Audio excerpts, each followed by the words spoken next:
Hello students, how are you? I hope you all are fine and fit. So today I am going to discuss the topic of physics, that is magnetism.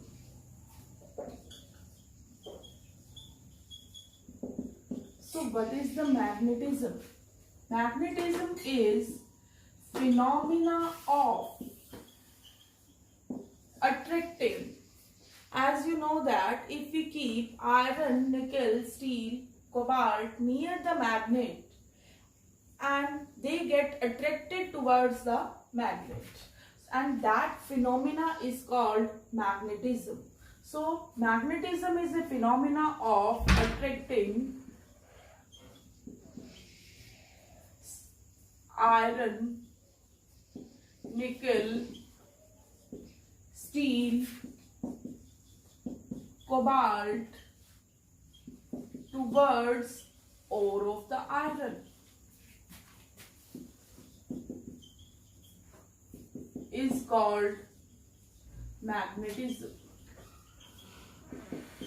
And there is a natural occurring magnet that is called natural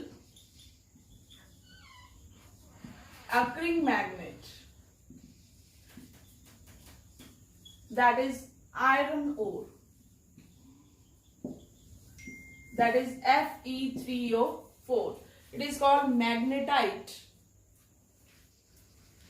It is called magnetite.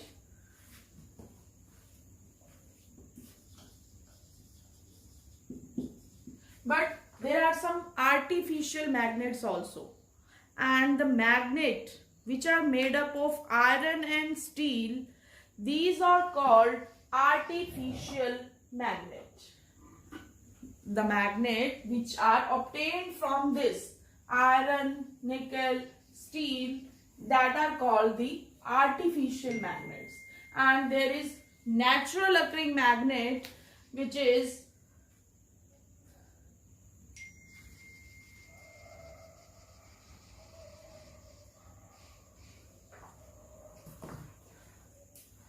artificial magnets are there. Artificial magnets are there and which are obtained from the natural occurring magnet, keeping iron, nickel, steel near to the magnets. And these magnets are in the shape rectangular, circular or horseshoe magnet.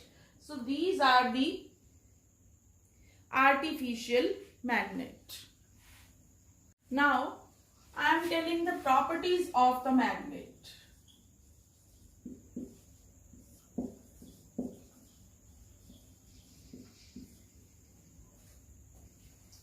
So first property is that every magnet attracts iron, nickel,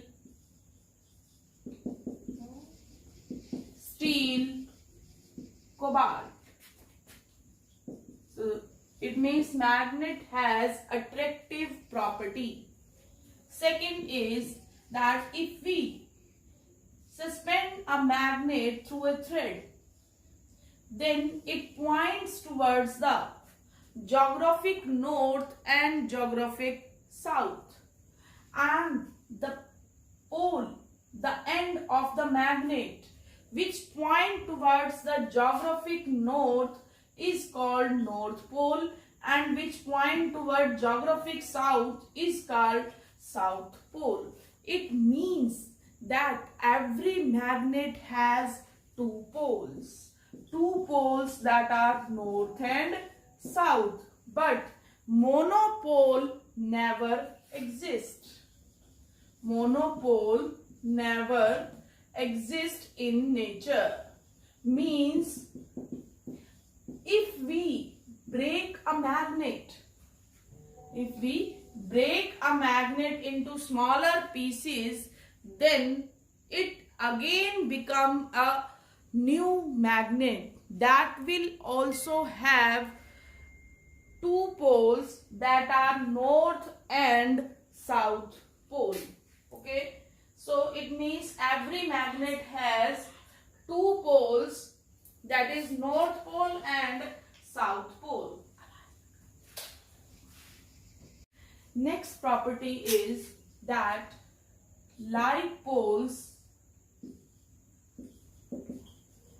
repel each other and unlike poles attract each other. Means if we suspend two magnets by thread and if we bring closer to each other, then we can see like poles. It means if north and north pole come near to each other, then both the magnets will repel each other, and same for south. But if south and north pole comes nearer to each other, then they attract each other. It means like poles repel each other and unlike poles attract each other. Next property is that there is force of attraction or repulsion as on the basis of the property repulsion and attraction. So that force is directly proportional to, it may be attractive as well as repulsive. It is directly proportional to product of the pole strength and inversely proportional to square of the distance r between the poles. So now I am combining these two equations. So F is directly proportional to m1 m2 by r square, or F is equal to mu naught by 4 pi into m1 m2 by r square. So this is the formula for the force in magnetism, and the value of K in SI is mu naught by 4 pi, but in CGS it is 1. Okay, so value of K is mu naught by 4 pi in SI system, but in CGS value of K is 1. So force of attraction or repulsion between the poles of the magnet is equal to mu naught by 4 pi into m1 m2 by r square, and this mu naught by 4 pi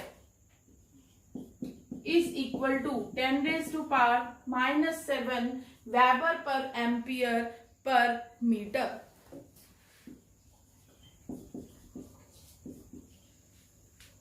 Clear? Now if we want to define pole strength equal to 1, then if m1 is equal to m2 is equal to m and r is equal to 1 meter and force between the pole is 10 raised to power minus 7 Newton, then force is 10 raised to power minus 7, mu naught by 4 pi is also 10 raised to power minus 7, m1 and m2 both are equal, it means m into m square by r1. So by this m will become equal to, or m square is 1 you can say, and then m becomes plus minus 1. It means now pole strength will be 1 ampere meter. It is 1 ampere meter. So now I am defining the pole strength. How? That two poles of equal strength separated by distance 1 meter. If they apply force of attraction or repulsion of 10 raised to power minus 7 Newton on each other, then pole strength will be 1 ampere meter. Okay, if two equal poles of equal pole strength separated by 1 meter exert force of attraction or repulsion of 10 raised to power minus 7 Newton on each other. Then pole strength will be 1 ampere meter. Now next property is that if a magnet is placed near the magnetic material, if a magnet or magnetic material, you can say, if magnetic material is placed near the magnet, then it attains magnetism. Magnetic material is placed near the magnet, it attains magnetism.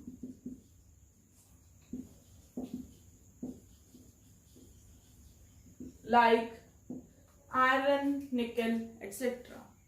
They also attain magnetism. Or for example, if we keep some nails near a magnet, if we keep some nails near the magnet, then after some time they also behave as a magnet. It means they have attained the phenomena magnetism.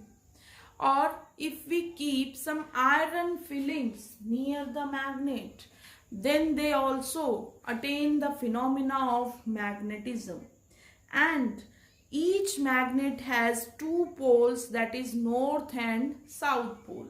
But monopoles never exist in nature. Means single pole never exists. Charges single can exist, but poles can never exist single. Okay.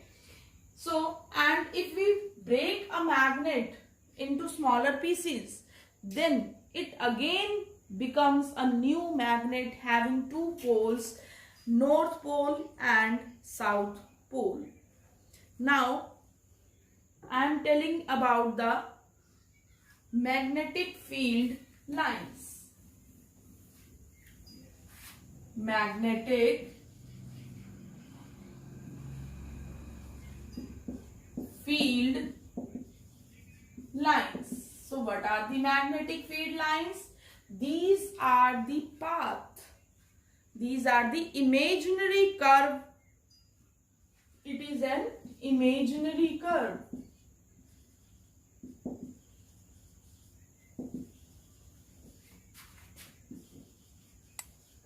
Or you can say it is a path along which north pole of a magnet moves.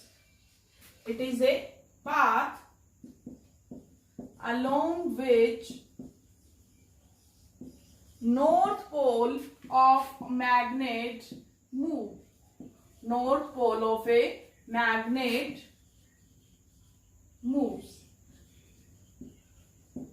How? If we take a magnet and we keep here a compass needle, then you can see that this compass needle will turn about, and then we will mark the points, and those, if we join those points, then that will be a curve, and though that curve is called magnetic field lines. Or for example, if you keep some iron fillings near a magnet, then they also arrange in a beautiful pattern. That pattern is called magnetic field lines. So this is the path along which north pole of a magnet moves. And one more thing is that tangent to these field lines, tangent to field lines gives direction of magnetic field. So if we want to know the direction of magnetic field, then by drawing the tangent, we may find the direction of magnetic field.